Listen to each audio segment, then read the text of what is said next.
SIR திமுகவுக்கு ஒரு demonetisation மாதிரி உள்ள ஒரு பயத்தை கொடுக்குது.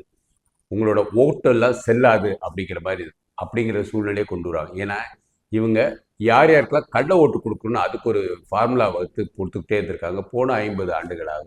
எந்தெந்த தெருவில் யார் எத்தனை கள்ள ஓட்டு போடணுங்கிறது, அந்த கள்ள ஓட்டுக்காக யார் யார் தேர்ந்தெடுத்து வச்சு அவங்க தான் போட்டுக்கிட்டே இருக்காங்க. எஸ்ஏஆரோட இந்த பணியில் கட்டாயம் கள்ள ஓட்டுகள் அகற்றப்படும் அப்படிங்கிற ஒரு சிந்தனையில் தான் அவங்க இது பண்ணியிருக்காங்க.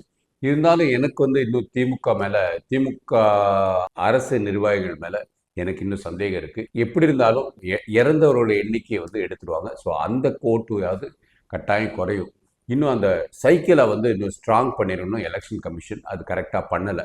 BLA 2 இருக்கிறவங்க எல்லாருமே அந்த இடத்துல யார் யாரெல்லாம் இல்லையோ அதை தெளிவாக எழுதி கொடுக்கணும். அதில் வெளிப்படைத்தன்மை இருக்கணும். அது ஆன்லைனில் இருக்கணும். உண்மையாகவே உயிரோடு இருந்தாங்கன்னா அவங்க கட்டாயம் ஐயோ நான் உயிரோடு இருக்கேன் அப்படின்னு சொல்கிறதுக்குள்ள வாய்ப்பு இருக்கணும்.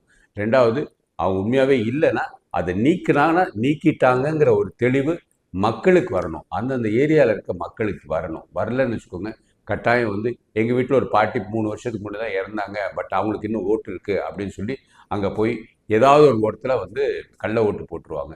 ஸோ எஸ்ஐஆர் இன்னும் முழுமையாக கம்ப்ளீட்டாக அந்த ஹோல் சைக்கிள் ஸ்ட்ராங்காக இல்லை, வெளிப்படைத்தன்மை இல்லை, ஒரு அட்மினிஸ்ட்ரேட்டிவ் இன்னெஃபிஷியன்சி இருக்கிறதா நான் பார்க்குறேன்.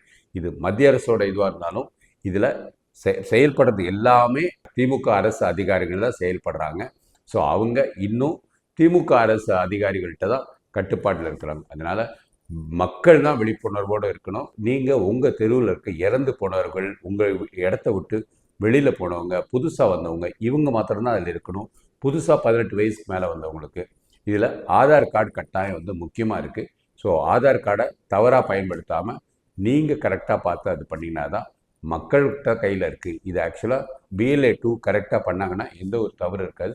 பட் BLA 2 டம்மியாக தான் வச்சுருக்குறாங்க. இன்னும் அவங்களுக்கு ஒரு பெரிய ஒரு ஒரு அங்கீகாரம் கொடுக்கல. ஏன்னா அவங்களுக்கு ஒரு பெரிய அங்கீகாரம் கொடுத்தா ஒரு கம்ப்ளீட்டாக 20% ஓட்டாவது, 1200 பேர் உள்ள ஓட்டாவது கம்ப்ளீட்டாக அகற்றப்படும்.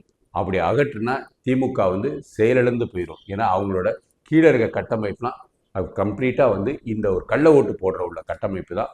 அவங்களுக்கு வேலை இல்லை அப்படின்னோடனே ஆட்டோமேட்டிக்காக அவங்களுக்கு போகிற காசு போய் சேராது. எத்தனை கள்ள ஓட்டு போட்டாங்களோ அத்தனை 1000 ரூபா கொடுக்க போகிறாங்க திமுக. ஆனால் கள்ள ஓட்டே இல்லைங்கிற போது அவங்களுக்கு எல்லாரும் வேலை இல்லாமல் போயிடும். ஸோ கீழ்த்தட்டு நிர்வாகிகள் கைக்கு ஒன்றுக்கு வரலையேங்கிறது ஒரு வருத்தத்தில் வெறும் குவார்டர் வாங்கிட்டு போயிடுவாங்க. கள்ள ஓட்டு விழ முடியாது அப்படிங்கிற சிந்தனை தான் ஸ்டாலினுக்கு ஒரு அச்சத்தை கொடுக்குது. அதனால தான் இன்னும் எஸ்ஐஆரை எதுக்குறாங்க.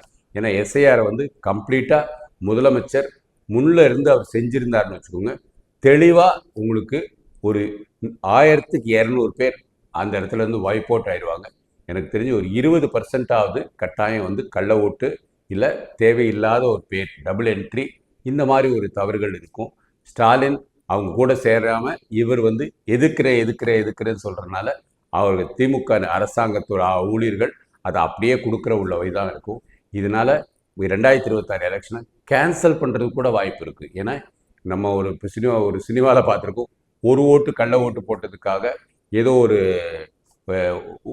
ஒரு எலெக்ஷன் கமிஷனோட இது வச்சு அந்த எலெக்ஷனே கம்ப்ளீட்டாக கேன்சல் பண்ணாங்க. இந்த மாதிரி இந்த எலெக்ஷனும் கள்ள ஓட்டுனால பல இடத்துல எலெக்ஷன் கேன்சல் பண்ணுற வாய்ப்புகள் இருக்குது. இளைஞர்களுக்கு அது முழுசாக தெரிவித்தவர் விஜய் தான். அதே விஜயே களத்தில் இருக்கிறார்.